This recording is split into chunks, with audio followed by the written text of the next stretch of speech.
오늘부터 이제 2023년 우리 여름 수양회죠. 가족 수양회를 시작으로 여러분과 함께 그 유명한 팔복에 대해서 말씀을 나누고자 합니다. 이 팔복의 말씀이 다 끝났을 때, 혹은 산상수훈의 말씀이 다 끝났을 때 여러분 모두가 팔복의 사람, 더 나아가서 산상수훈의 사람이 되면 좋겠다라고 하는 그런 마음을 갖습니다. 우리가 지난번에 성막 살펴봤죠. 성막을 살펴봤던 것처럼 성막 안에 성경이 말하고 싶어하는 모든 복음의 비밀들이 다 담겨 있는 것처럼 산상수훈 안에, 그리고 더 좁게는 팔복 안에 하늘의 모든 복과 하늘의 이 천국의 모든 복음에 대한 비밀들이 다 담겨져 있다, 이렇게 해도 과언이 아닙니다. 여러분, 제가 이 팔복에 관해서, 산상수훈에 관해서는 굉장히 오래전에 제가 말씀을 묵상하고 나눈 적이 있는데, 이번에 제가 여러 책들도 살피게 됐죠. 살피기도 하고 또 하였지만, 제가 굉장히 오랜 시간 동안 복음에 대해서 묵상하고 생각하고 한 그런 말씀의 토대 위에, 진리의 토대 위에서 많은 부분을 제 묵상에 의존했습니다. 묵상에 의존해서 이 말씀을 전하기를 원합니다. 이 말씀을 여러분들이 다 받아들이고 이해하고 환영하는 그런 정말 놀라운 일들이 우리 가운데 있었으면 좋겠습니다. 팔복이잖아요, 그렇죠? 팔복, 복이죠, 그죠? 팔복입니다. 8가지 복. 자, 성경이 말하는 복이 진정으로 무엇인가? 여러분들이 이 복을 다 받을 수 있었으면 좋겠습니다. 여러분, 이 팔복은 그냥 팔복, 우리가 팔복을 보잖아요. 근데 팔복만 딱 떨어져서 독립적으로 있는 말씀이 아니죠. 팔복은 딱 팔복만 떨어져서 독립적으로 있는 말씀이 아니라 넓게 보면 마태복음 전체 안에서, 그리고 좁게 보면 산상수훈이라 불리는 바로 우리 주님께서 직접 가르쳐 주신 하나님 나라에 관한 한 편의 긴 설교 안에 포함되어 있는 것이 바로 팔복입니다. 그러므로 팔복을 바르게 이해하려고 하면 넓게는 성경 전체나 혹은 마태복음이라고 하는 큰 틀 안에서 이 팔복을 바라볼 수 있어야 돼요. 이렇게 바라보는 것을 성경신학적 관점이다, 이렇게 말하는 거예요. 이렇게 말해요. 그러니까 팔복만 이렇게 딱 부분적으로 보지 않고 이 팔복이 마태복음 전체에서 위치하고 있는 본연의 위치가 있지 않습니까? 더 나아가서 성경 전체에서 위치하고 있는 위치가 있죠. 그래서 이제 그런 관점으로 본다든지, 아주 좁게 보면 산상수훈 안에 포함되어 있는 예수님께서 천국 복음에 관해서, 천국 복음의 비밀에 관해서 설교한 게 바로 산상수훈이기 때문에 그 가운데 이 팔복이 어떤 위치를 차지하고 있는가, 그리고 어떤 의미를 담고 있는가 하는 것을 볼 때 팔복을 정확하게 볼 수 있는 것입니다. 그러므로 오늘은 이 팔복이라고 하는 하나의 거대한 복음의 산, 팔복산 아닙니까? 그래서 팔복산을 넘기 전에 이 팔복이 포함되어 있는 산상수훈을 전체적으로 조망함과 동시에 이 산상수훈에서 과연 팔복이 위치하는 그 위치와 또한 그 의미가 무엇인지 여러분과 함께 말씀을 나누어 보도록 하겠습니다. 그러니까 오늘은 팔복을 살펴보기 전에, 혹은 더 나아가서 산상수훈까지도 살펴보기 전에 지금 이 산상수훈이라고 하는 전체적인 어떤 개요에 대해서 제가 살펴보려고 하는 것입니다. 자, 여러분, 성경 66권은 전체가 다 하나님의 감동으로 된 하나님의 귀한 말씀이에요. 그러나 오늘 우리가 살펴볼 이 산상수훈의 말씀은 그야말로 우리 주님께서 직접 가르쳐 주신 하나님 나라에 관한 가장 완벽한 한 편의 설교입니다. 제가 여러분에게 지금 이렇게 설교하듯이 예수님께서 사람들을 이렇게 산에 모아놓고, 작은 산인데 산에 모아놓고 하늘나라 천국 복음에 관해서 이렇게 진술한 한 편의 설교이거든요. 그래서 그 설교라고 하는 점에서 복음을 진술하고 있는 다른 모든 성경의 진술들 가운데서도 단연 가장 꼭대기에 위치해 있는 천국 복음의 백미이자 복음의 엑기스가 바로 이 산상수훈이다 혹은 팔복이다 이렇게 말씀을 드릴 수 있습니다. 그러니까 쉽게 말하면 산상수훈 안에 천국복음에 관해서 설교한 한 편에 예수님께서 하신 산상수훈이라고 하는 이 설교 안에 천국복음이 다 들어있는 거예요. 다 들어있는 것입니다. 어찌 보면 신약성경 전체는 산상수훈을 해설한 혹은 산상수훈을 이렇게 확장한 말씀이다 이렇게 해도 사실 과언이 아니라고 할 수 있습니다. 이 산상수훈에는 저와 여러분이 잘 알고 있는 유명한 말씀들이 다 들어있죠? 네. 여러분 어떤 말씀이 있습니까? 가장 먼저는 오늘부터 우리가 나눌 팔복이 들어있습니다. 팔복, 그리고 빛과 소금에 관한 말씀, 그리고 구제와 또한 금식에 대한 말씀과 그 유명한 주님이 가르쳐 주신 주기도문이죠. 주님이 가르쳐 주신 기도, 주기도문도 이 안에 있습니다. 그리고 우리가 잘 알고 있는 황금률이라고 하는 그 귀한 말씀, 마태복음 7장 12절 말씀, 산상수훈 전체의 핵심적인 말씀이 뭐냐 이렇게 얘기할 때 많은 신학자들이 황금률이라고 하는 마태복음 7장 12절의 말씀을 하는데 이 말씀도 여기 들어가 있습니다.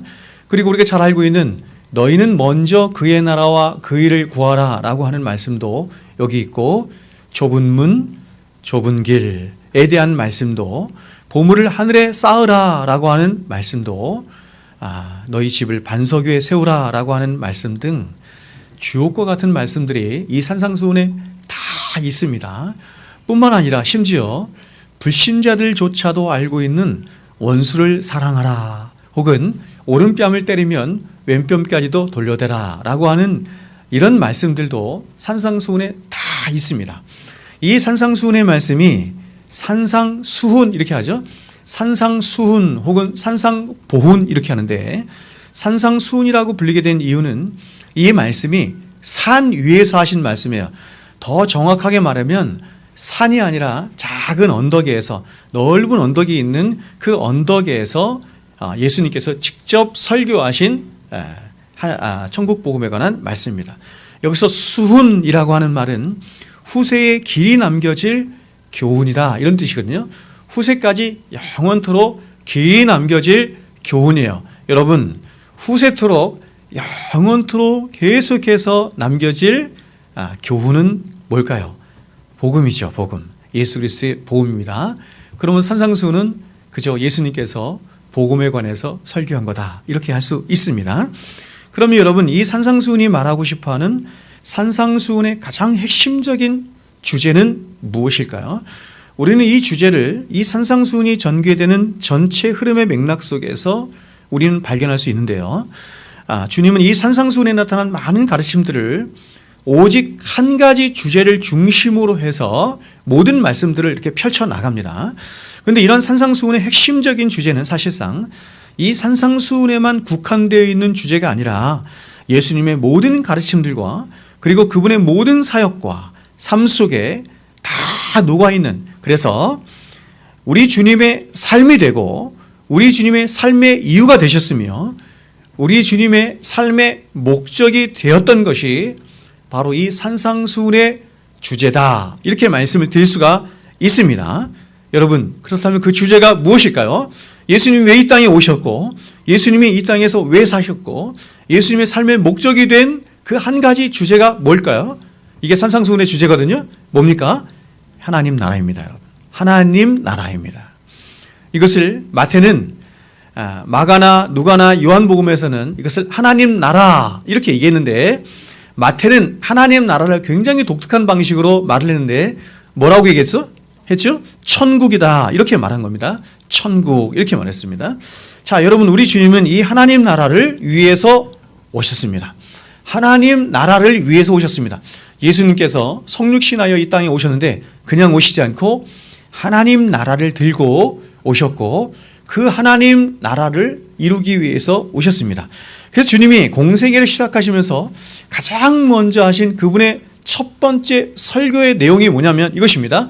회개하라, 천국이 가까웠느니라. 회개하라, 천국 곧 하나님 나라가 가까워 왔느니라.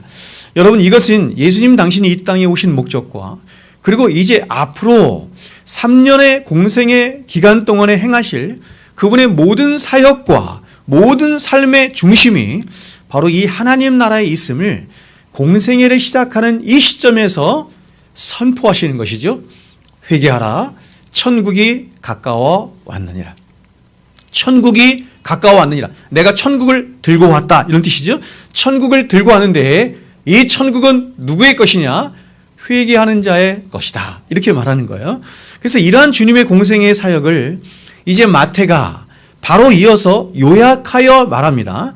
예수님의 공생애의 사역을 3년간의 예수님의 공생애의 모든 사역을 한 말씀으로 요약하여 마태가 말하는데, 신학자들은 이것을 주님의 공생애에 나타난 주님의 3대 사역이다, 이렇게 말해요. 그러니까 예수님께서 이 땅에 오셔서 일을 하셨죠. 사역을 하셨는데 그것이 어떤 사역이냐면 주님의 3대 사역이라는 것입니다. 마태복음 4장 23절인데 이렇게 말해요. 예수께서 온 갈릴리에 두루 다니사 저희 회당에서 보세요, 가르치시며 천국 복음을 전파하시며 백성 중에 모든 약한 것을 고치시나니, 이렇게 말합니다. 이 세 가지죠. 여러분, 주님의 3대 사역, 이 땅에 주님이 오셔서 하신 3대 사역이 뭐냐면, 첫 번째는 뭐냐면 가르치는 것이었고, 두 번째는 치유하는 사역이었고, 세 번째는 전파하시는 사역이었습니다. 자, 우리가 여러분 많은 지역교회들을 가보면 마치 이런 주님의 이 3대 사역을 두고 우리 교회도 주님처럼 3대 사역을 하는 교회입니다, 이렇게 자랑하는 교회들이 많지만, 제가 볼 때 주님이 하신 이 사역과 굉장히 많이 다르다는 것을 볼 수가 있습니다. 여러분, 이 주님의 3대 사역, 그러면 예수님께서 왜 주님의 3대 사역을 하셨느냐, 이 3대 사역을 하시느냐, 이 3대 사역을 하신 목적이 뭐냐, 이렇게 얘기할 때 이 모든 주님의 3대 사역의 초점은 하나님 나라에 있습니다. 이걸 잘 아셔야 합니다. 하나님 나라에 있는 것입니다. 즉 예수님은 3년 동안 다른 것을 하신 것이 아니라 하나님 나라에 대해서 가르치셨죠. 그리고 하나님 나라를 전파하셨죠. 그리고 예수님이 오셔서 자, 병을 고치고 치유하시고 또 뭐 하셨어요? 귀신을 내어주시고 죽은 자를 살리셨죠. 자, 그러면 이것을 우리가 어떻게 이해되냐면 하나님 나라의 관점에서 이해를 해야 되는 거예요. 예수님께서 병을 고치시고 치유하시고 죽은 자를 살리셨기 때문에 교회도 그러한 것을 하는 것이다, 맞습니다, 여러분. 그런데 그것을 영적으로 잘 이해를 해야 하는 것입니다. 예수님께서 이 땅에 오셔서 왜 이런 일을 하셨느냐라고 하는 것은 이 땅에 마귀가 점령한 것이에요. 이 세상을 마귀가 점령하니, 죄가 점령하고 마귀가 점령하니 이 세상이, 이 아름다웠던 완벽한 세상이 어떻게 변했습니까? 죄로 창궐한 세상이 되었고 병으로, 죽음으로, 귀신으로 창궐한 세상이 된 거예요. 그래서 예수님이 오셔서 천국 복음을 전해주시면서 이 천국을 내가 들고 왔으니 이제 내가 그 천국을 이룰 내가 병과, 그렇죠? 죽음과 귀신과 이 모든 것들을 다 내어 쫓을 것이다 라고 하는 것을 바로 이런 주님의 사역을 통해서 말씀하시는 것이에요. 그래서 우리 주님은 이 하나님 나라의 완성을 위한 큰 포부와 꿈을 꾸시며 이 세상에 오신 것이고, 그 하나님 나라를 위해서 십자가에서 죽으신 것이고, 또한 죽음을 이기시고 3일 만에 부활하시고 승천하심으로 그 하나님 나라가 어떻게 승리하는 것인지를 보여주신 것이며, 그리고 결국 예수님께서 다시 재림하실 것입니다. 다시 재림하셔서 온 세상을 선악간에 심판하심으로 하나님 나라를 완성하게 될 것입니다. 여러분, 오늘 저와 여러분이 함께 나눌 이 산상수훈의 말씀 또한 한번 보십시오. 먼저 이 산상수훈의 가장 앞부분에 위치해 있는 팔복을 보시면 이 팔복이 바로 하나님 나라로 감싸져 있는 것을 볼 수 있죠. 5장 3절을 보시면 주님은 이 팔복의 처음 시작을 이렇게 시작합니다. 심령이 가난한 자는 뭐가 저희 거예요? 천국이 저희 것이죠. 하나님 나라가 저희 거예요. 여러분, 예수님께서 팔복을 말씀하시면서 가장 먼저 뭘 말씀하셨어요? 어떤 복에 대한 약속을 하셨어요? 천국에 대한 약속을 하신 것이에요. 팔복이라고 하는 팔복이 천국이라고 하는 하나님 나라로 시작되고 있는 것이죠. 그리고 이 팔복의 마지막 8번째 복을 다시 보면, 자, 이게 2번째, 3번째, 4번째, 5번째, 6번째, 7번째, 8번째 갔어요. 8번째 복을 다시 보면 그 팔복의 마지막 8번째 복 역시 천국으로 맞춰져요. 보세요. 의를 위하여 박해를 받는 자는 복이 있나니 어떻습니까? 천국이 저희 것임이죠. 여러분, 히브리인들이 사용한 문학 기법상 가장 많이 그들이 사용하고 있는 기법이 바로 이것입니다. 수미쌍관이라고 하죠. 자, 앞에서 주제를 말하고 뒤에서 주제를 말하면서 전체를 이렇게 아우르고 있는 형식이에요. 이러한 형식을, 이런 문학적 기법을 히브리인들이 가장 많이 사용하고 있는데, 지금 이 팔복에서도 그 기법을, 산상수훈에서도 그 기법을 그대로 사용하고 있는 것이에요. 그러니까 여러분, 팔복 전체를 뭐가 감싸고 있는 형태죠? 천국이 감싸고 있는 형태인 거예요. 그러니까 여러분, 팔복을 통해서 하나님께서 당신을 믿는 당신의 백성들에게 주시고자 하는 궁극적인 복의 핵심이 무엇이다? 천국이다. 이렇게 말하는 것입니다. 그런데 이러한 하나님 나라에 관한 말씀은 팔복에서 끝나지 않고 이 팔복에 이어지는 마태복음 5장, 6장, 7장에 나타난 산상수훈의 모든 가르침들 속에서도 바로 동일하게 나타납니다. 그래서 이 산상수훈의 마지막 결론 또한 어떻게 끝나냐면 이렇게 끝나요. 7장에 보면 주여 주여 하는 자마다 다 천국에 들어가지 않죠. 주여 주여 한다고 해서 천국에 들어가지 않습니다. 보십시오. 어떻게 하면 천국에 들어가냐면 다만 하늘에 계신 내 아버지의 뜻대로 행하는 자라야 천국에 들어가리라. 천국으로 맞춰지고 있어요. 산상수훈을 시작하시면서 예수님께서 가장 먼저 하신 말씀도 천국에 관한 말씀이고, 팔복을 말씀하시면서 가장 먼저 하신 말씀도 천국, 하나님 나라에 관한 말씀이고, 팔복을 마치면서도 천국을 끝내고, 산상수훈을 마칠 때도 뭘로 끝내요? 천국으로 끝나는 거예요. 그러니까 여러분, 이 산상수훈은 전체가 하나님 나라에 대한 말씀인데 그 구조를 보면 크게 둘로 나누어지는 것입니다. 이것은 굉장히 중요한 성경의 원리입니다. 주님은 먼저, 자, 이 산상수훈의 전체적인 구조를 말씀드리는 이런 것입니다. 팔복이라고 하는 8가지 복을 통해서 하나님 나라에 속한 백성들이 가지고 있는 그 본성과 그 생명의 원리가 어떤 것인지를 먼저 말씀하는 거예요. 그리고 이어서 그러한 팔복을 수유한 하나님 나라 백성들은 이제 자신의 삶 속에서, 구체적인 자신의 삶 속에서 어떤 삶을 살아가는 자들인지, 바로 하나님 나라를 소유한 하나님 나라의 백성들의 필연적인 삶을 이제 팔복에서 이어지는 마태복음 5장과 6장과 7장의 말씀을 통해서 구체적으로 밝히시는 것입니다. 그러므로 이 산상수훈이 말하고 싶어하는 가장 중요한 핵심은 뭐냐면, 바로 하나님 나라에 속한 백성들은 이 세상에 속한 사람들과 그 본질과 그 근본에 있어서 전혀 다른 삶을 살아가는, 아니 다른 삶을 살아갈 수밖에 없는 필연적인 복음의 원리와 생명을 소유한 자들이다. 필연적인 복음의 원리와 생명은 세상에 있지 않은 하늘에 속한 원리인데, 그 하늘에 속한 원리가 그들의 심령 가운데 임한 자들이다. 그래서 그런 원리 가운데 세상 사람들과 전혀 다르게 삶을 살아가는 자들이다. 이렇게 말합니다.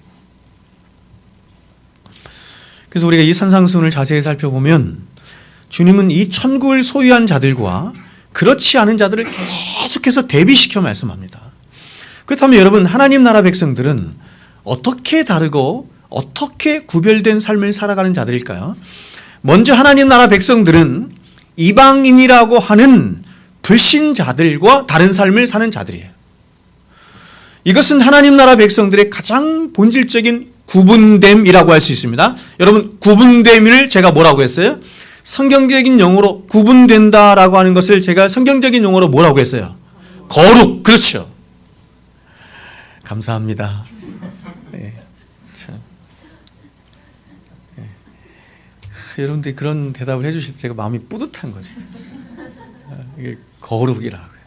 그래서 하나님 백성들을 거룩한 백성 이렇게 얘기하는 거예요. 거룩한 백성들을 성경에서 다른 말로 뭐라고 한다 그랬어요? 요거 대답 못 하시나? 네. 성도예요. 다른 말로 교회예요. 다 같은 말입니다. 성도, 교회 다 같은 말입니다. 아시겠죠?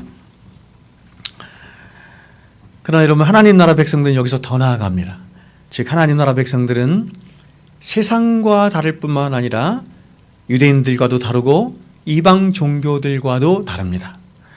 그리고 율법사들이나 서기관들이 말하는 그런 윤리적인 궤변과도 전혀 다른 삶을 사는 자들이며, 또한 바리새인들이 가지고 있는 위선적이고 외식적인 삶과도 전혀 다른 삶을 살아가는 자가 바로 성경이 말하는 성도입니다. 그러니까 하나님 나라 백성인 그리스도인은 하나님을 전혀 알지 못하는 세상 사람들과도 전적으로 구분됩니다. 전적으로 구분된다라고 하는 것은 본질적으로 구분된다, 이런 뜻이에요. 여러분, 인간의 본질 자체가 다른 거예요. 그리스도인과 세상 사람들은 그 본질이 달라요. 여러분, 화성에 있는 사람과 금성에 있는 사람이 완전히 다른 것처럼, 그 저자가 누구지? 그런 것처럼 세상 사람들과 그리스도인은 완전히 다른 거예요. 그래서 그리스도인을 뭐라고 하냐면 새롭게 피조된 자다, 이렇게 말해요. 새롭게 창조된 자다, 뉴 크리에이션이다, 이렇게 말하는 거예요. 뿐만 아니라 그리스도인은 다른 종교인들이 말하는 어떤 종교적인 근거나 또한 그들이 붙들고 있는 어떤 명목적이고 외식적이고 형식적인 모습들과 본질적인 면에서 아주 달라요. 굉장히 독특하고 특별한 삶을 살아가는, 그래서 비록 두 발은 이 땅에 붙이며 살아가죠. 왜요? 두 나라 백성이니까. 두 나라 백성이기 때문에 비록 두 발을 이 땅에 붙이며 살아가고 있지만 그들의 마음과 중심과 생각과 인생의 목적은 어디에 둡니까? 하늘에 두고 살아가는 자.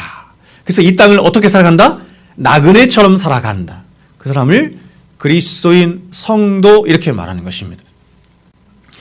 그렇다면 어떻게 해서, 그리고 무엇이 그리스도인 하여금 이렇게 세상과 그리고 다른 종교인들과도 전적으로 구별된 어떤 특정하고 독특한 삶을 살게 하는 것일까? 성경은 그 비밀을 오늘부터 나눌 산상수훈의 첫 12구절인 팔복을 통해서 말하는 것이에요. 자, 그러니까 이렇게 말하는 것입니다. 저 보세요. 5장, 6장, 7장.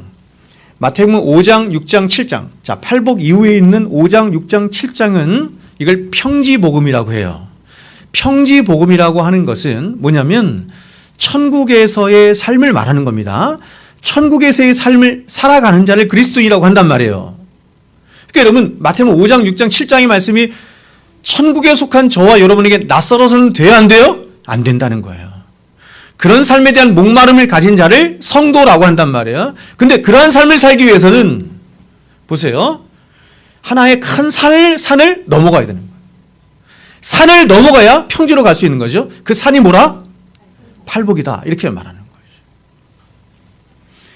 다시 말해서 하나님이 오직 그리스도인에게만 그들의 삶에 아주 독특한 원리이자 생명의 원리로 주신 게 팔복입니다.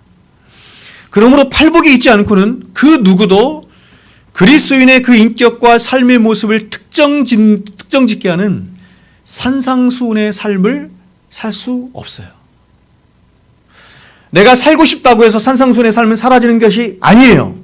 노력한다고 해서 산상수훈의 삶이 내 것이 되는 것이 아니에요. 어떻게 해야 됩니까? 팔복사를 넘어가야 되는 것이죠. 이걸 다른 말로 바꿔 말하면 산상수훈에서 말씀하는 그리스도인의 참된 삶의 모습이라고 하는 것은 반드시 팔복의 원리를 통해서 천국을 누려받은 자들만이, 그러니까 여러분, 팔복산을 넘은 자들 안에 뭐가 임한다? 아까 봤죠? 천국이 임하는 거죠. 천국을 누려받게 되는 것이죠. 그렇게 천국을 누려받은 자들만 갖게 되는 굉장히 독특하고 특별한 그런 삶을 5장, 6장, 7장에 있는 산상수훈의 삶이다, 이렇게 성경이 말씀하는 것입니다. 여러분, 우리가 세상 사람들을 보거나 혹은 다른 종교인들을 볼 때 우리는 그들 안에서 아주 탁월한 윤리적이고 도덕적이며 이타적인 삶을 볼 때가 있습니다. 그렇죠? 매스컴을 보거나 아니면 다른 종교를 볼 때 제가 여러분에게 늘 말씀드리지만, 스님이 착해요? 목사가 착해요? 제가 볼 때 대체적으로 스님들이 더 착한 것 같아요. 우리 바울이가 그 떡이네. 아빠를 보니 더욱 그런 것 같나.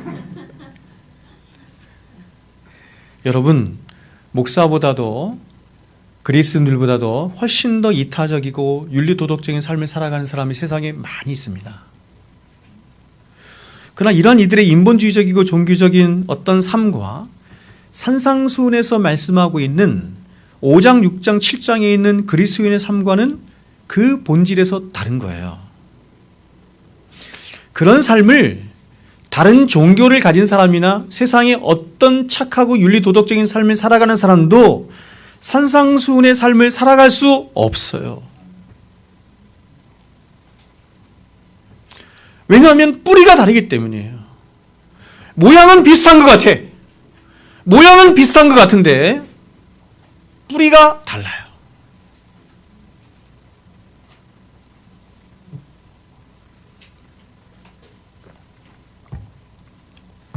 쉽게 말해서 산상수훈에서 말씀하는 그리스도인의 삶은 어디에 근거했다? 어디에 기원했다?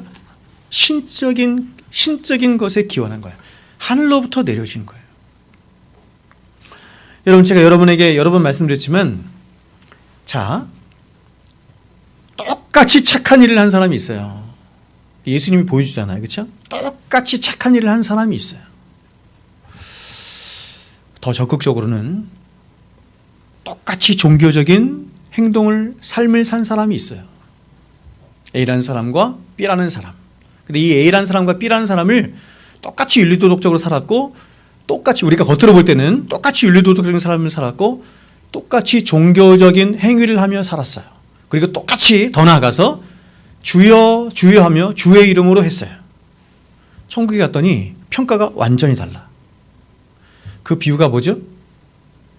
그 비유가 뭐예요? 예수님께서 하신 비유가 양과 염소의 비유입니다. 양과 염소의 비유. 똑같이 했습니다. 똑같이 가난한 자들에게 양식 나눠줬고, 배고플 때 그렇죠? 양식 주고, 목이 마를 때 물을 주었고, 누군가 갇혔을 때 그들을 돌봐주는 일을 똑같이 했습니다. 평가가 완전히 다르죠? 한 사람은 천국에 갔고 한 사람은 천국에 가지 않았어요. 그 이유가 뭡니까, 여러분?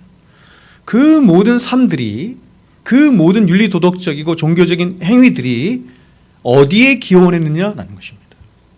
그 차이예요.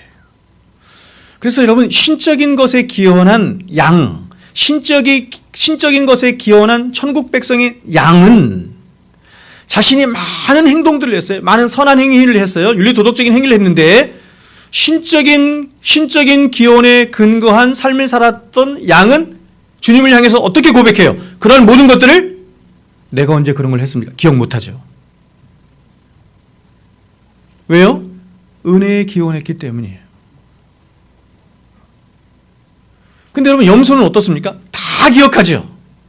우리 염소가 주님 앞에 그러잖아요. 주님, 제가 지상에 있을 때 주를 위하여 이렇게 했고, 주님께서 목마를 때 내가 물을 주었고, 내가 양식을 주었고, 갇힌 자를 내가 그렇죠? 위로해 주었고, 이런 일들을 다 기억하죠. 그런데 오히려 양은 주님께서 내가 이렇게 할 때 네가 이렇게 하였다라고 말씀을 하시는데도 양은 기억을 못해요. 기원이 다르기 때문입니다. 염소는 어디에 기원했냐면 자기 의에 기원해서 한 행동이에요. 그걸 종교적인 행위다 이렇게 말을. 남는 건 자기 의밖에 없어. 근데 양은 뭐에 기원했냐면 하나님의 은혜, 하나님 나라에 기원해서 행동한 것이. 은혜가 왕노릇하니 아무리 자기가 윤리도덕적인 삶을 살고 아무리 주를 위하여 충성하고 헌신된 삶을 사는데도 은혜가 왕노릇하니 아무것도 기억 못하는 거예요. 오히려 그렇게 주를 위하여 충성하며 살며 살수록 어떻습니까? 주를 향한 죄송스러운 마음뿐이죠. 여러분, 이게 기독교가 목적하는 것입니다. 오직 은혜입니다. 오직 은혜.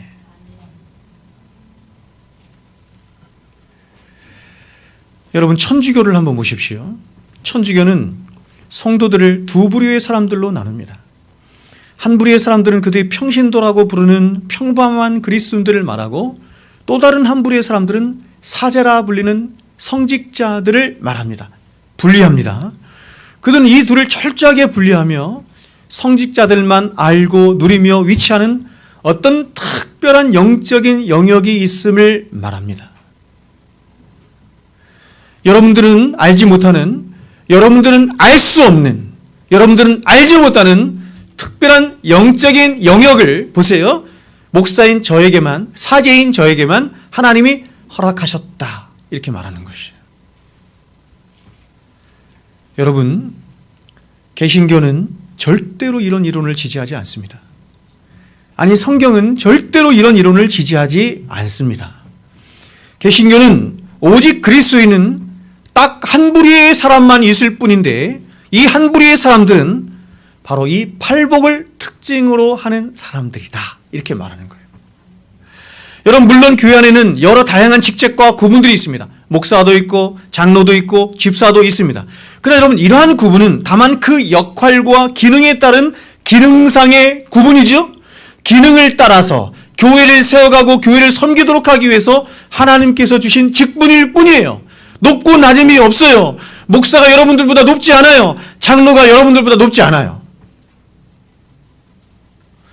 그 본질에 있어서 목사든 장로든 집사든 평신도든 그 본질에 있어서 어떤 차이나 구분이 있지 않아요. 그러므로 교회는 절대로 성도들 안에 어떤 영적인 구분이나 차이를 두고 그 구분과 차이에 따른 다른 목표들을 갖도록 하지 않습니다. 여러분, 제가 목회를 하면서 가는 가장 중요한 한 가지 목표가 바로 이것입니다. 저는 우리 교회가 수천 명, 수만 명 모이는 그런 교회에 꿈꾸지 않습니다. 그런 것은 사실상 저의 관심사가 아닙니다. 저의 가장 큰 관심사이자 가장 큰 목표는 바로 저를 포함한 이 교회 내에 있는 저와 여러분 모두가 구원받은 하나님의 백성들이 되는 것입니다. 여러분, 이것을 작은 것으로 여기십니까?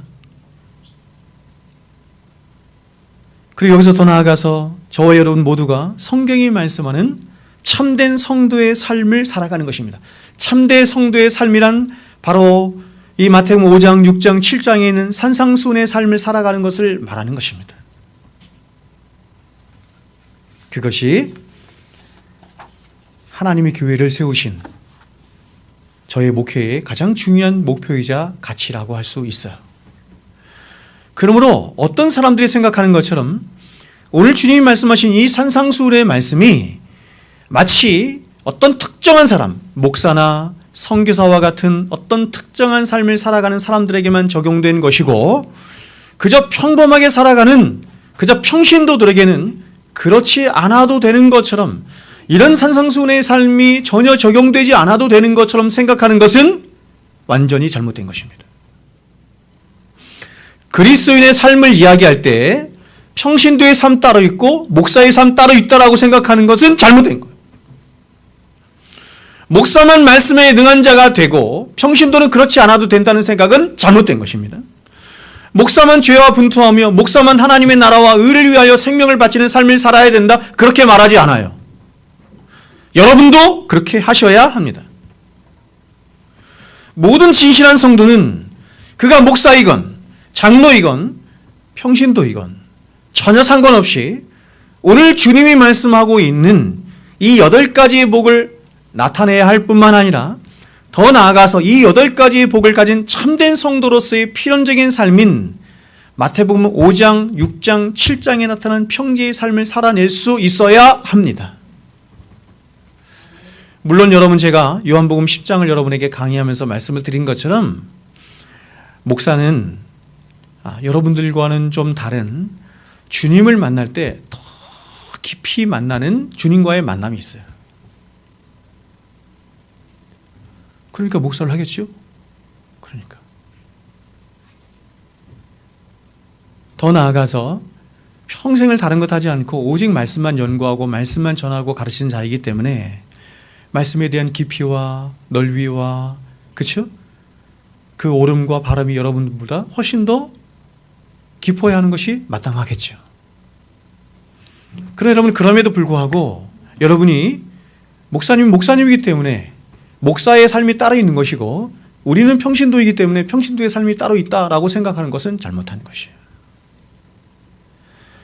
사도 바울이 너희는 나와 같기를 원한다 이렇게 말했던 것처럼 여러분이 지식에서 여러분의 전 인격과 삶에서 저와 같은 자가 되길 원하고 저보다 더 능한 경건이 있는 성도의 삶을 살아내기를 제가 원해요. 그것이 주님이 저와 여러분에게 향하신 주님의 뜻인 줄로 믿습니다. 여러분이 산상수훈이 나타나는 일종의 논리적인 연결이자 영적인 순서를 한번 보겠습니다. 우리가 보다시피 팔복은 산상수훈의 중간이나 혹은 끝부분에 위치하여 있지 않고 산상수훈의 제일 앞에 위치해 있습니다.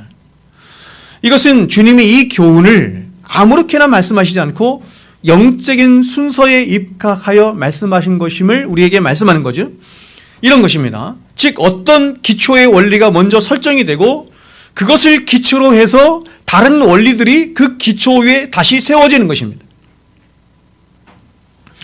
근데 여러분 이러한 원리는 신약성경 어느 곳에서나 분명히 나타나는 공통의 원리라고 할 수 있습니다.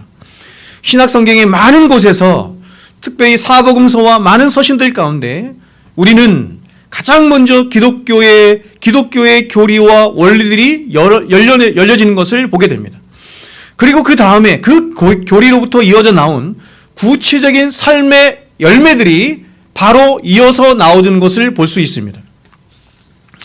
다시 말하면 이런 것입니다. 성경은 기독교에 대한 큰 원리들과 그 원리가 적용된 그리스도인들에 대한 서술들을 먼저 언급하고 이어서 그것 때문에 혹은 그것을 믿는 성도의 믿음 때문에 그러므로 필연적으로 어떤 구체적인 삶의 열매들이 있음을 말하는 거예요. 이게 성경적인 논리입니다. 여러분 이러한 원리들이 적용되고 있는 가장 대표적인 서신이 무엇이냐면 로마서와 에베소서와 골로새서를 들 수 있습니다. 먼저 로마서를 보면 로마서는 1장부터 11장까지 해서 기독교의 사활을 좌우하는 이신칭의 교리와 그리스도와의 연합의 교리와 예정의 교리를 말합니다. 그러니까 로마서는 1장부터 16장까지 되어 있는데 이 둘을 크게 어떻게 나누냐면 1장부터 11장까지와 12장부터 16장까지 나눌 수 있는데 1장부터 11장까지에서 기독교가 말하고 싶어하는 모든 교리를 다 열어내는 거예요. 이신칭의 교리와 연합의 교리와 예정의 교리와 이런 것들을 다 열어내는 것입니다. 그리고 그러한 교리로 인해서 생겨난 자들이 있음을 말하죠. 그들을 교회 혹은 성도 이렇게 말합니다. 그리고 이어서 12장 1절에서 그러므로라는 접속사를 통해서 그 영광스러운 교리들로 인한 너무나 분명한 그리스도인의 삶의 구체적인 삶의 적용을 펼쳐 나갑니다. 그러니까 여러분 로마서는 1장부터 11장, 12장부터 16장 이렇게 따로 구분되어 있거나 따로 나눠져 있는 말씀이 아니라 하나의 말씀인데 그 하나의 말씀을 12장 1절에 있는 그러므로라고 하는 인과 접속사로 연결해서 말하고 있는 거예요. 인과 접속사라고 하는 것은 따로 떨어져 있는 것이 아니에요. 교리와 삶이 따로 떨어져 있는 것이 아니라는 얘기예요. 마찬가지로 여러분 에베소서와 골로새 또한 이러한 논리적인 원리가 그대로 적용이 됩니다. 에베소는 1장부터 3장까지 그리고 골로새는 1장부터 2장까지 성경이 말하고 싶어하는 하나님에 대해서 성령님에 대해서 예수 그리스도에 대해서 이신칭의 교리에 대해서 교회에 대해서 종말에 대해서 다 열어냅니다. 정말 놀라운 것은 뭐냐면 에베소서는 6장밖에 되어 있지 않은데 그 6장 중에서도 앞에 있는 1, 2, 3장 안에 기독교가 말하고 싶어하는 그 영광스러운 교리들이 이 안에 다 들어있어요.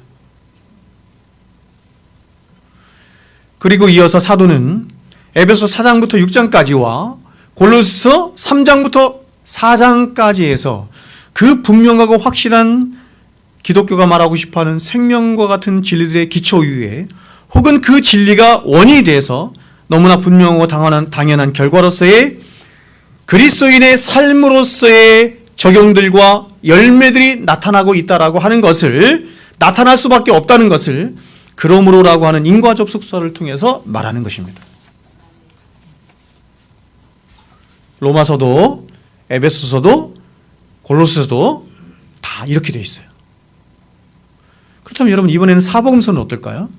자, 우리가 사복음서를 보면 사복음서 역시 이러한 동일한 원리가 똑같이 적용되는 것을 볼 수 있습니다.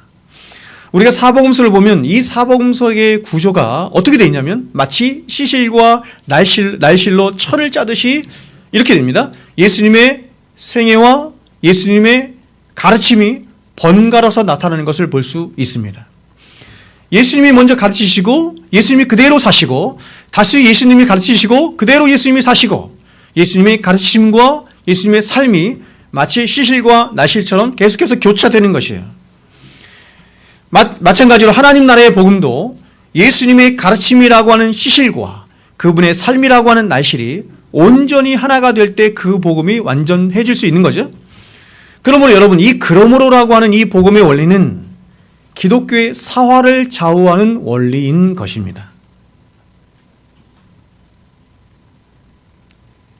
제가 30대 초반에 로이든스 목사님을 통해서 이 그러므로라고 하는 복음적인 원리를 깨달았어요. 이 원리를 깨닫기 전까지 저는 구원에 대해서 복음에 대해서 헤매일 수밖에 없었습니다. 교회 안에서 많은 사람들이 질문을 하지 않습니까? 왜 많은 그리스도인들이 자신이 그리스도인이라고 하면서 왜 삶과는 괴리가 있는 삶을 사는가? 너무나 오랫동안 우리는 복음을 이렇게 이중적으로 들었기 때문에 나누어서 들었기 때문이에요. 1장부터 11장까지 교리가 열어집니다. 12장부터 16장까지 삶이 열어지는데 지금까지 어떻게 복음을 설명했냐면 우리는 1장부터 11장까지의 이신칭의 복음의 원리만 가지고 우리는 구원받은 하나님의 백성이 되었습니다. 이렇게 말하는 것이죠.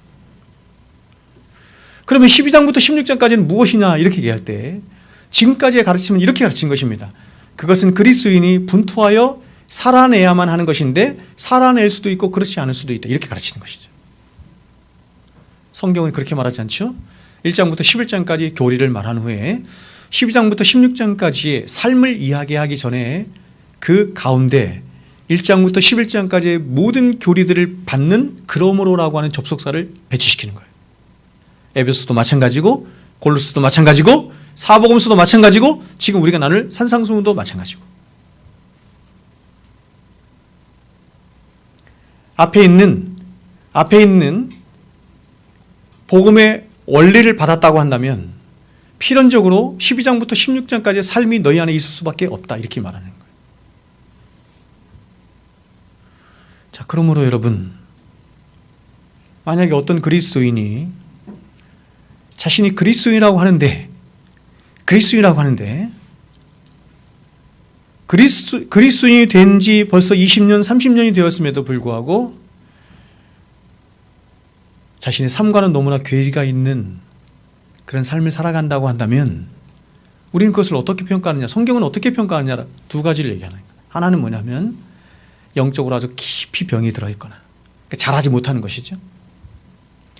제가 여러분에게도 말씀을 드렸지만 생명이라고 하는 것은 우리가 구원이라고 하는 것은 생명이 심어진 것을 말하는 거거든요. 중생이라고 하는 것은 생명의 원리가 우리 안에 이게 심겨지는 걸 말하는 거거든요.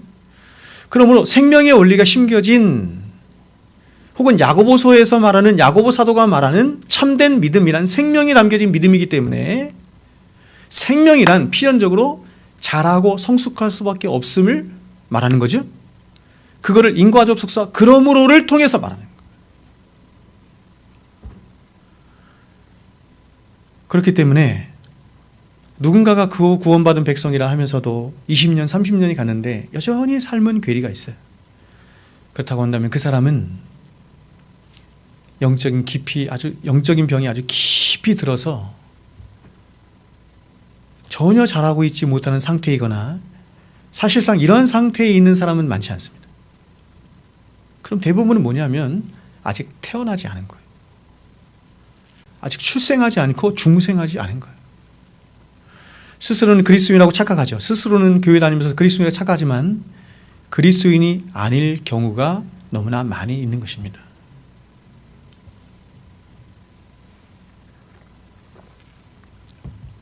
여러분 지금 이 산상수훈도 이렇게 되어 있습니다. 이 원리를 그대로 보여주고 있습니다. 즉 산상수훈은 먼저 팔복을 말하므로 이 산상수훈의 삶을 가능케 한 생명의 원리가 있음을 말하는 거예요. 이걸 로마서와 비교한다면 로마서 1장부터 11장까지 교리가 뭐냐? 팔복이다 이렇게 말합니다. 그래서 이 팔복 위에, 팔복의 심령 위에 뭐가 지금 침노하고 있죠? 천국이. 그래서 예수님께서 말씀하셔요. 야, 천국이 여기 있다 저기 있다 하는 거야. 너희 마음에, 너희 심령 안에 있느니라. 천국이 어디 안에 침노하는 거냐면 심령 안에 임하는데, 그 심령, 아무 심령 안에 임하는 것이 아니라 팔복의 심령을 가지고 있는 그 심령 안에 임하는 것이에요.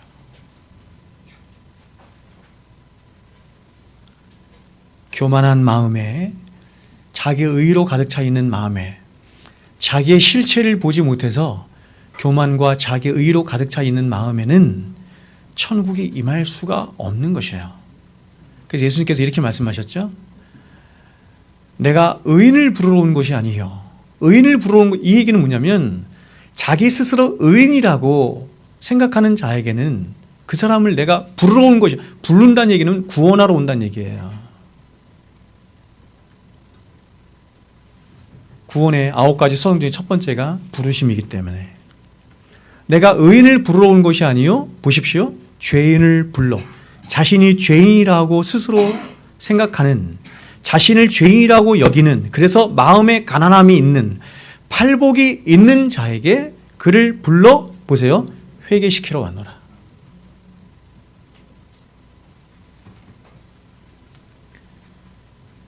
그러면 성경이 말씀하는 성도의 가장 전형적인 특징이 뭐냐면, 표지가 뭐냐면 팔복이에요.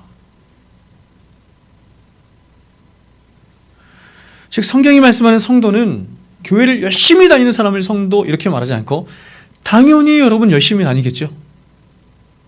그러나 성경이 말씀하는 성도의 가장 중요한 표지는 뭐냐면 팔복을 소유한 자고, 팔복의 특징을 가진 자로서 성도는 이 팔복을 통해 천국을 누려받게 되는 것이며, 이 팔복을 통해서 산상수훈이라고 하는 구체적인 평지의 삶으로 내려갈 수 있는 것입니다. 제가 나중에 다시 여러분에게 말씀드리겠지만 팔복산이에요. 팔복산이기 때문에 보세요, 올라가요. 심령의 가난함부터 올라가요.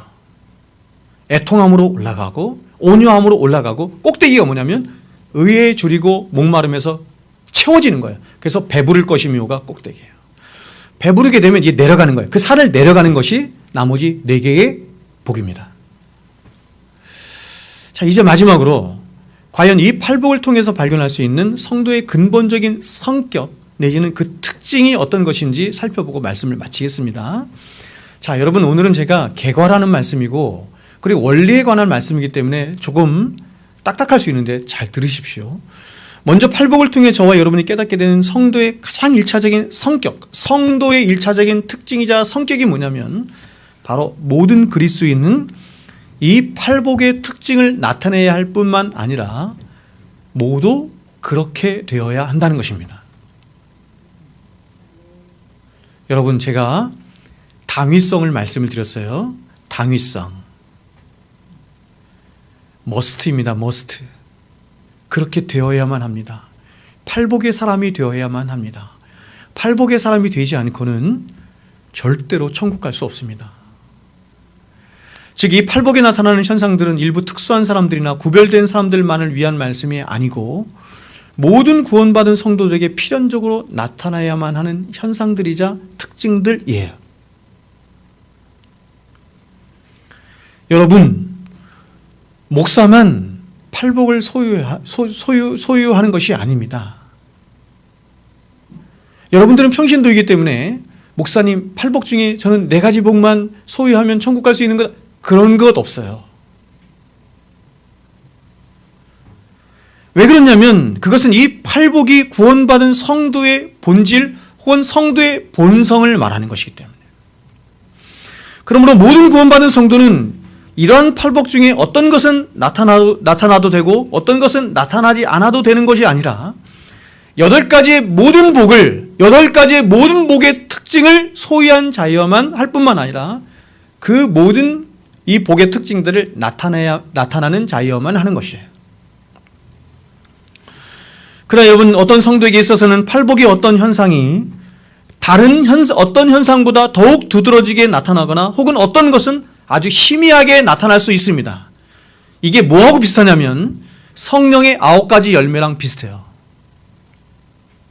여러분, 성령의 9가지 열매는 성령의 9가지 열매는 모든 그리스도인들에게 동일하게 9가지가 하나의 전체로서 다 나타나야 되는 거예요. 목사님, 저는 9가지 중에서 5가지는 나에게 있는 것 같은데 4가지는 없는 것. 그런 건 없어요. 희미하지만 다 있는 것입니다. 팔복도 마찬가지죠. 왜냐하면 저와 여러분이 비록 구원받은 하나님의 백성이 되었다 할지라도 이것이 사람들에게, 어떤 사람에게는 굉장히 이 팔복이, 그렇죠?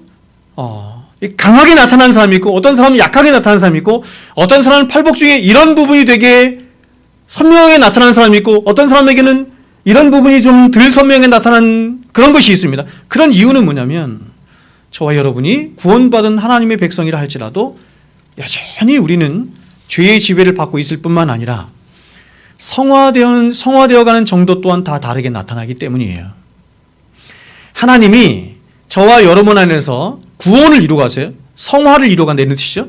성화를 이루어갈 때 하나님이 우리를 인격적으로 대하시며 우리의 모든 인격 안에서 이루어가시기 때문에 그 사람이 가지고 있는 성정과 그 사람이 가지고 있는 인격과 그 사람이 가지고 있는 모든 것들 안에서 이루어가시기 때문에 그 차이가 다 다르게 나타나는 거예요. 그러나 여러분, 그럼에도 불구하고 팔복은 하나의 완전체로서 이 모든 특징들은 이렇게 합니다. 전체이고 하나로서 그리고 동시적으로 모든 구원받은 백성들에게 나타나야 하는 것입니다. 자, 이렇게 말씀드렸어요. 전체이고 하나로서, 구분될 수 없다, 이런 뜻이죠. 전체이고 하나로서 그리고 동시적으로.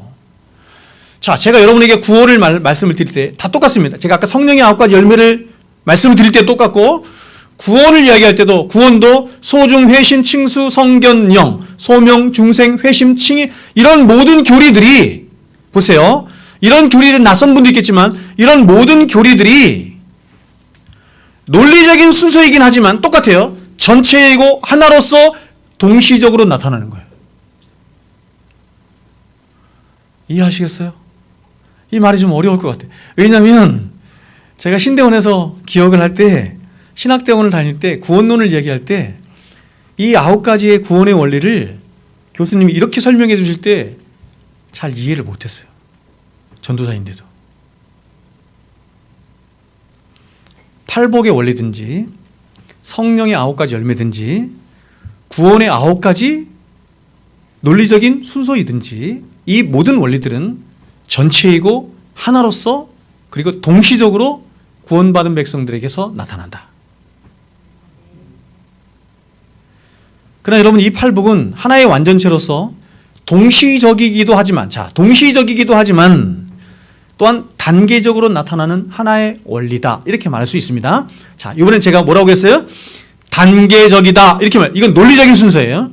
즉 심령이 가난한 성도는 반드시 애통함으로 나타나게 되어 있고, 또한 그 애통한 심령은 바로 다음 단계로 나가는데 그게 온유한 심령으로 나타나고, 이 온유한 심령으로 인해서 그는 의에 줄이고 목마른 심령으로 나아가게 되는 거예요. 이게 여러분 안에서 경험적으로 경험이 된 사람은 정말 그렇습니다, 이렇게 되겠지만, 경험이 아주 얕거나 그러면 이게 잘 무슨 말인지 모를 수 있어요.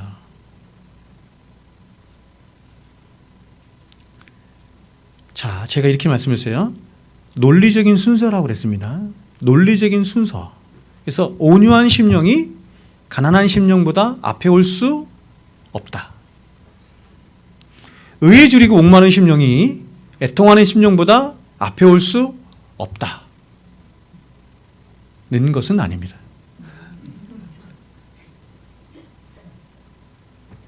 이제 이걸 바빙크가 헤르만 바빙크가 이 부분에 관해서 굉장히 많이 말을 하는데, 이게 청교도들과 좀 부딪히는 부분이었는데 저는 이렇게 말하는 거예요. 그러니까 청교도들은 이러한 논리적인 순서를 따라서 우리의 구원도 이루어지고 팔복도 이루어져야 바른 구원이다 이렇게 말하지만, 바빙크는 그렇게 말하지 않고 사람이 너무나 다양하고 하나님께서 역사하시는 방식도 다양하기 때문에 이 팔복이고 팔복과 구원의 모든 원리는 하나이고 전체로서 동시적으로 이루어지긴 하지만, 그리고 논리적인 순서를 따라서 이루어지긴 하지만 완전히 그런 것은 아니다 이렇게 말을 해요. 때로는 어떤 사람에게는 가난한 심령보다 애통함이 먼저 올 수 있다. 때로는 애통함보다 온유한 심령이 먼저 올 수 있다.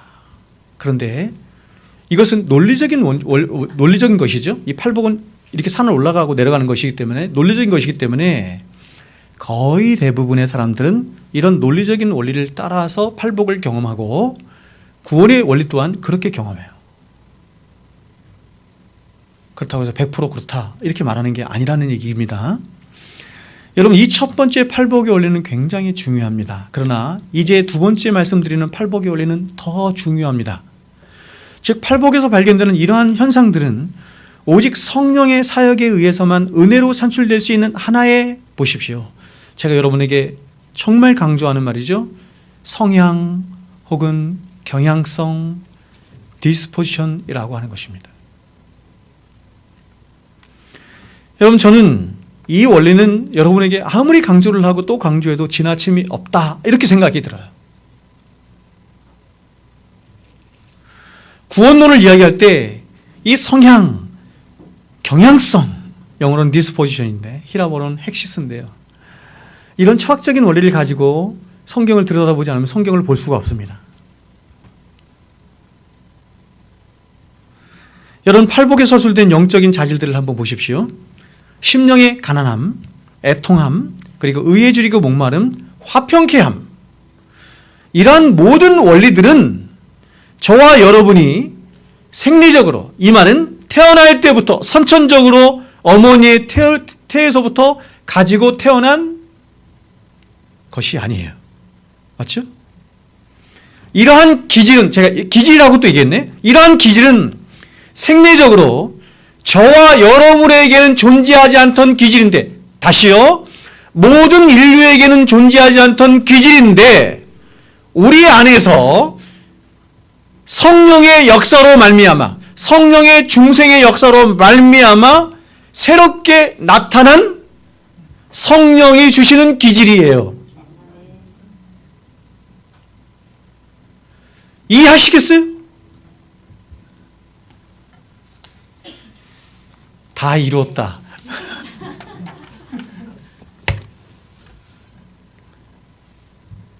여러분, 우리의 보세요, 선천적인 기질을 생물학적이거나 심리학적으로 설명할 수 있어요.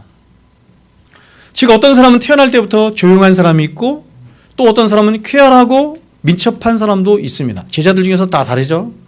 어떤 사람은 불과 같은 사람이 있고 전투적인 사람도 있는 반면에 어떤 사람은 모든 면에 늘 수동적인 사람이 있어요. 그러나 여러분, 이것은 동물적이고 생물학적이며 심리적인 다양한 방식일 뿐입니다. 이러한 상태는 그들의 영성과는 전혀 상관이 없으며 영적인 것과는 전혀 상관이 없으며 하나님과의 관계에서도 전혀 상관이 없어요. 하나님이 외적으로 굉장히 외적인 사람 혹은 전투적인 사람, 이런 사람을 더 높이 평가하시거나 굉장히 조용하고 내적인 사람을 저 사람 별로 이렇게 평가하시지 않습니다. 하나님 앞에서는 다 똑같은 것이에요. 하나님이 주신 그 사람만의 독특한 기질이에요. 다 귀하고 선한 것입니다. 이러한 것은 영적인 것과 전혀 무관한 것입니다. 그러나 우리들의 태생과 출신, 그리고 그 선천적인 기질이 어떠하든, 여러분이 어떠한 기질, 어떠한 성품을 가지고 있든 상관없이 성도로 부르심을 받은 그리스도인, 그렇죠? 성도로 부르심을 받은 그리스도인, 다시 말해서 성령 안에 새롭게 태어난 모든 그리스도인들은 모두가 다 하나같이 이 팔복의 기질을 새롭게 소유하게 된다는 것입니다. 즉, 이 팔복은 생리적으로 태어난 사람에게 있지 않은 바로 신적인 기원에 의해서 신자 안에 창출된 전혀 새로운 어떤 생명의 기질을 말하는 거예요. 그러니까 여러분 보세요. 심령의 가난함. 자, 우리 오늘 저녁에 볼 겁니다. 심령의 가난함은 성도 안에 제가 기질이라고 했잖아요. 성향이라고 했잖아요. 디스포지션이라고 했죠. 그러면 여러분, 심령의 가난함은 그리스도인이 되는 첫 번째 순간에 갖는 한 번의 기질이에요? 아니면 그리스도는 이 땅을 살아가면서 평생 동안 갖는 계속되는 성향의 기질이에요? 두 번째라는 거예요. 그래서 제가 여러분 아주 오랜 시간 동안 제가 대학교 다닐 때도 선교단체에서 오래 있으면서 복음주의권에서 일반적으로 가르치는 것처럼 사람은 평생 한 번 회개하고 만다. 회개는 그것으로 끝난다. 그런 것은 잘못된 가르침이에요. 참된 회개, 참된 회심은 성향으로 나타나는 거예요. 끊임없는 회심의 성향, 끊임없는 회개의 성향을 만들어내는 겁니다. 이유가 뭐죠? 여러분, 그 이유가 뭐예요? 한 번 회개하면 끝나는 것이 아니라, 자, 여러분, 평생 사람은 본질적인 회심에 있어서는 한 번 하는 거예요. 내 인생을 살아가다가 돌이키는 것을 회개라고 하고 하나님을 향해서 나가는 것을 믿음이라고 하기 때문에 그걸 합쳐서 회심 이렇게 얘기하는데, 그렇게 한 번 돌이키는 것은 평생에 한 번 하지만 한 번 회심한 사람은 보세요. 끊임없이 하나님을 향해서 계속 자신을 부인하고 하나님께 돌이키려고 해. 그런 생명의 성향을 만들어내요. 왜요? 구원은 관계적인 것이기 때문에. 하나님과의 관계로 더욱더 나가려는 성향을 갖는 것이 구원이기 때문에. 이해하시겠죠? 제가 이런 부분들은 더 제가 여러분의 자세하게 나중에 설명을 좀 드릴 겁니다. 한 번 회개하면 그 한 번 회개하는 것으로 사람은 구원받는, 그렇지 않아요. 하나님은 우리에게 은혜를 주시는, 성도들에게 은혜를 주시는 최고의 은혜의 방편이 뭐냐면 기도인데, 그 기도의 핵심이 뭐냐면 회개입니다. 회개. 회개하는 자에게 하나님이 은혜를 주시는 거예요.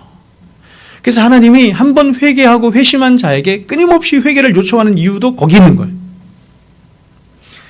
우리가 스가랴서를 보면 하나님이 이스라엘 백성들이 70년 포로 생활을 하고 돌아왔습니다.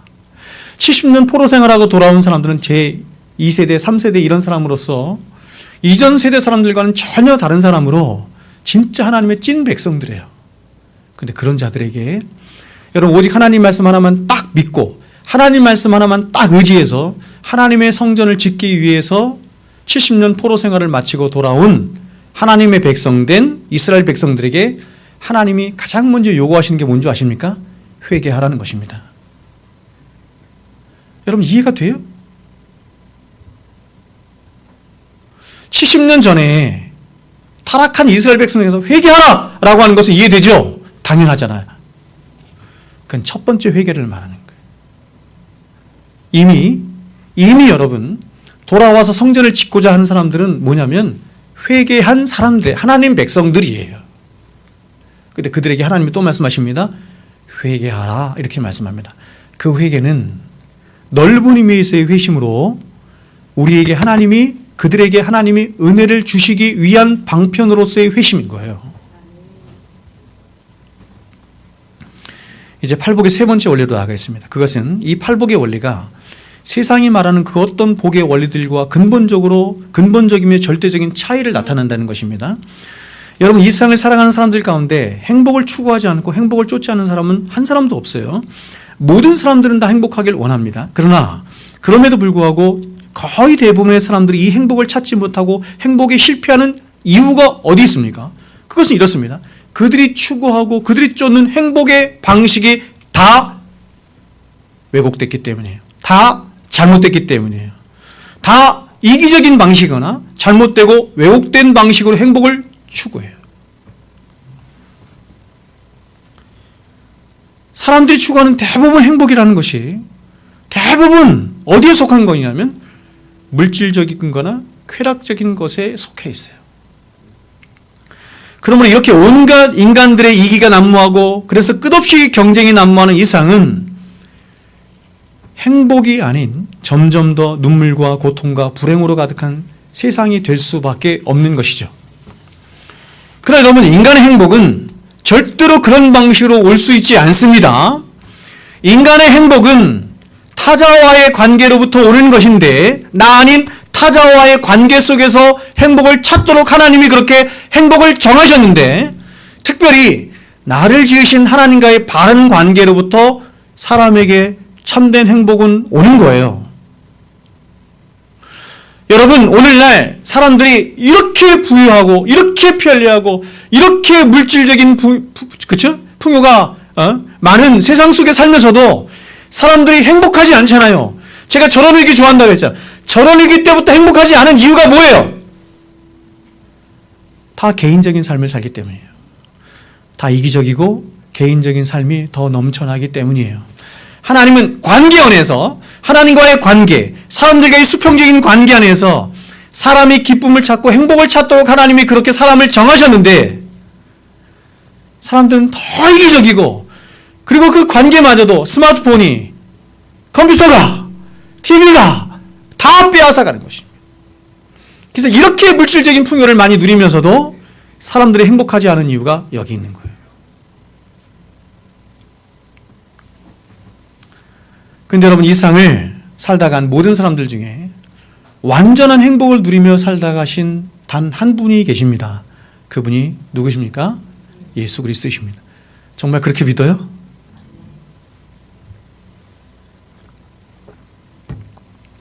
우리가 이사야 53장이나 아니면 사복음서를 통해서 보는 예수님의 우리의 겉으로 드러난 예수님의 모습은 전혀 행복한 모습이 아니죠?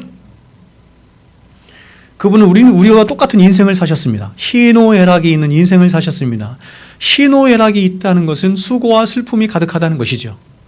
예수님도 그러한 인생을 사셨기 때문에 수고와 슬픔이 가득한 인생을 사셨어요. 더 나아가서 예수님은 이사야 53장이 말씀하고 있는 그런 질고와 눈물과 십자가로 가득한 삶을 사셨어요.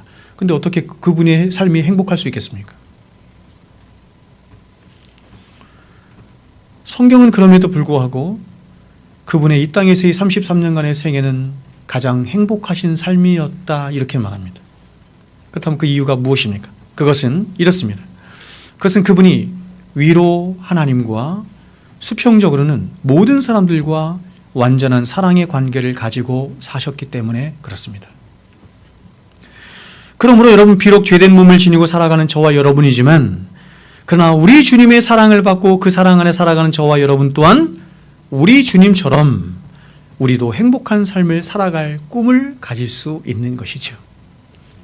그리고 참된 행복이 어디로부터 오는 것인지도 우리는 생각을 하게 되는 것이에요. 주님처럼만 살 수 있다고 한다면 우리가 주님처럼 비록 우리 인생을 담고 살아가기 때문에 인생에 있는 희노애락을 삶을 살고 우리 주님처럼 우리 또한 십자가를 지고 사는 삶을 살아가지만 그럼에도 불구하고 우리 주님처럼 우리 하나님과 바른 관계를 맺고 수평적인 사람들과의 관계 속에서 사랑의 관계를 가지며 살아갈 수만 있다고 한다면 우리도 우리 주님처럼 얼마든지 행복한 삶을 살 수 있는 것이죠. 그래서 오늘 본문도 이렇게 세상이 말하는 복을 다 정죄하고 중단시키며 우리가 참된 행복에 이를 수 있는 방법은 오직 한 가지 뿐인데 그것은 바로 하나님 앞에 정직하게 서는 것뿐이라는 것입니다.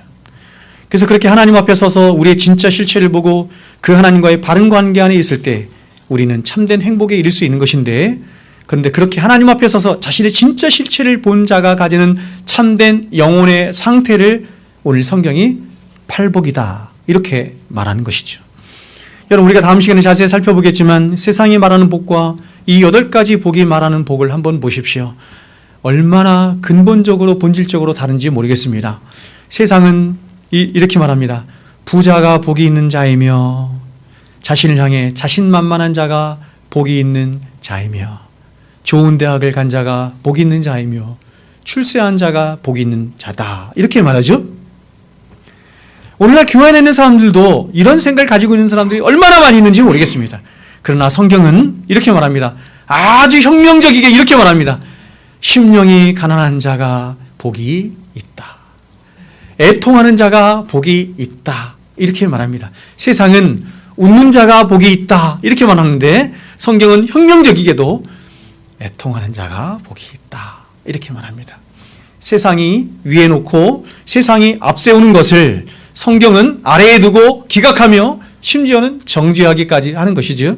세상이 말하는 복은 철저하게 사람 중심적이고 물질적이며 이기적인 반면에 성경이 말씀하는 복은 하나님 중심적이고 하나님 나라 중심의 복이며 철저하게 영적인 복을 말하는 것입니다. 또한 세상이 말하는 복은 현세적이고 물질적인 반면에 성경이 말씀하는 복은 내세적이며 인격적이며 존재와 성품의 관점에서 말하는 복이에요. 그래서 오늘 주님이 말씀하신 이 8가지의 복을 한마디로 정의해서 말하면 이런 것입니다. 사람다운 사람이 복이 있는 사람이다. 이렇게 말하는 것입니다. 하나님이 창조하신 사람이 있습니다. 하나님이 창조하신 사람의 모습으로 살아갈 때 그 사람이 행복할 수 있다는 것입니다. 하나님이 사람을 당신의 형상을 입혀 사람을 창조하실 때 어떻게 창조하셨냐면 세상에서 가장 행복한 존재가 되도록 창조하셨어요. 하나님이 원래 창조한 인간은 세상에서 가장 행복이 넘치는 인간이었습니다. 그 이유가 뭡니까, 여러분? 하나님과의 바른 관계 안에 있을 때인 것입니다. 하나님과의 바른 관계 안에서 그분으로부터 오는 모든 생명과 은혜를 받아 누릴 때 가장 행복한 인간이 될 수 있는 것이에요. 이것도 마찬가지입니다. 지금도 마찬가지입니다. 그래서 여러분, 우리는 주변에서 얼마든지 볼 수 있어요. 물질적으로, 세상적으로 굉장히 떵떵거리고 정말 모든 사람이 부러울 만한 그런 많은 것들을 가졌음에도 불구하고 행복하지 않은 사람이 얼마든지 있는 반면에 어떤 사람은 너무 가난하고 너무 힘들고 어렵고 고된 삶을 살면서도 하늘로부터 주시는 위로와 평강으로 행복을 누리며 살아가는 사람들이 또한 얼마든지 있음을 보게 되는 것입니다. 행복이란, 제가 이제 다음 주에 행복에 대해서도 저녁 시간에 좀 얘기 좀 하겠지만, 행복은 이런 거잖아요. 그냥 행복은 단지 간단하죠? 행복은 기쁨이 넘치는 것입니다. 우리 안에 기쁨이 넘치는 것이죠?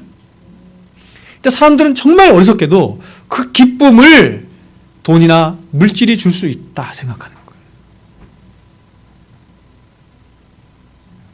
물론 여러분, 그런 것도 줄 수 있습니다. 그래서 예수님께서 말씀하신 거예요. 야, 세상도 너에게 기쁨도 주고 평강도 주잖아. 그러나 내가 너에게 주는 기쁨이나 평강은 세상이 주는 것과 같지 않은 것이다. 이렇게 말씀하지요. 여러분, 저와 여러분이 언제 사람다워질 수 있습니까? 그것은 바로 하나님 앞에 설 때입니다. 하나님 앞에 서서 보십시오. 하나님 앞에 서서 자신의 진짜 실체가 어떤 것인지를 볼 때 가능한 것입니다. 왜냐하면 자신의 진짜 실체를 봐서 자신의 가난과 곰핍과 궁핍함을 봐서 그런 자신 안에 가난한 마음을 가지고 하나님을 향해 서 있을 때 그런 심령 안에 하나님께서 당신의 은혜를, 천국의 능력을 부어주시기 때문에 그런 것이죠. 여러분, 사람들은 하나님 앞에 서보기 전까지는 절대로 자신이 누구인지를 알 수 없습니다. 그런데 이런 인생이 하나님 앞에 정직하게 서는 일이 있을 때 비로소 무엇이 보이기 시작하냐면 바로 하나님 앞에 서 있는 자신의 실체가 보이기 시작하는데 바로 자신의 가난과 궁핍함과 말할 수 없는 비참이 보이기 시작을 하는 것이에요. 그래서 이런 자신의 실체를 본 인생이 가장 먼저 갖는 심령의 상태가 가난인 것입니다. 가난. 즉 자신을 평가하는데 아무리 자신을 둘러보고 또 둘러봐도 하나님 앞에 서 있는 자신의 모습은 가난일 뿐이고 비참일 뿐이고 궁핍일 뿐인 것을 보는 것이에요. 이것이 팔복이 말씀하는 첫 번째 복인 것입니다. 그래서 이런 자신의 실체를 보고 자신의 비참함을 깨달은 자는 그런 자신의 비참한 실존으로 인해서 눈물로 애통하게 되는 것이며, 이게 두 번째 복이죠. 그래서 그는 이제 하나님과 사람 앞에 아무것도 내세울 것이 없는 자이기 때문에 온유한 심령을 갖게 되는 것입니다. 이거 세 번째 복이에요. 그래서 이런 애통함과 온유함 가운데 자신의 가난함과 비참함을 본 영혼은 이제 영혼의 배고픔으로 자신의 영혼을 채워줄 하나의 완전한 의를 갈망하게 되는 것입니다. 이것이 네 번째 복이죠. 의에 지리고 목마른 자가 받는 복입니다. 그래서 이 네 번째 복에서 영혼의 복의 절정을 맛보게 되는 것이요. 산 꼭대기 올라갔어요. 그래서 이제 내려갑니다. 이렇게 배고픔을 그렇죠? 체험받게 된, 그래서 배부르게 된 이제 성도는 산을 내려오게 되는데 어떻게 내려옵니까? 긍휼히 여기는 자가 되어서 내려오는 것이에요. 청결한 자가 되어서 내려오는 거죠. 세상을 전혀, 자신의 인생을 전혀 다른 눈으로 볼 수 있는 청결한 자가 되어서 내려오게 되는 것이에요.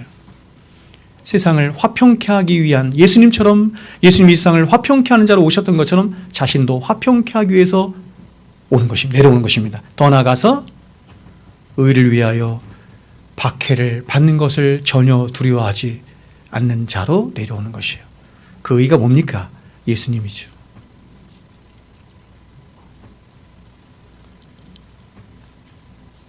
여러분, 말씀을 맺겠습니다.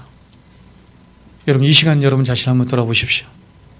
과연 여러분 안에는 이 8가지 복이 있습니까?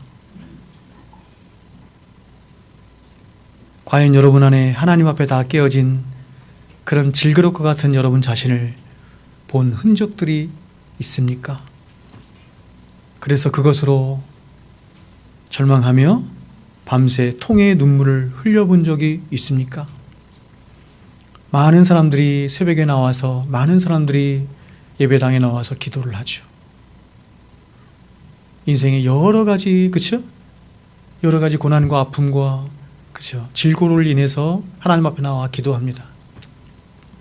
그러나 여러분, 그렇게 나와서 기도하는 그 기도의, 성도의 기도도 하나님이 기뻐하시지만, 하나님이 가장 기뻐하는 성도의 기도는 뭐냐면, 자신의 진짜 실체를 보고 하나님 앞에 나아가서 통의 눈물로 자복하며 기도하는 눈물의 기도인 것입니다.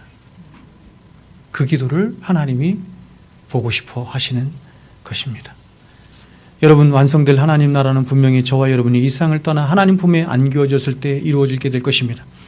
그러나 주님은 이 험한 세상 속에서도 그 하나님 나라가 얼마든지 우리 안에 임재되고 경험되어질 수 있음을 말씀하셨습니다.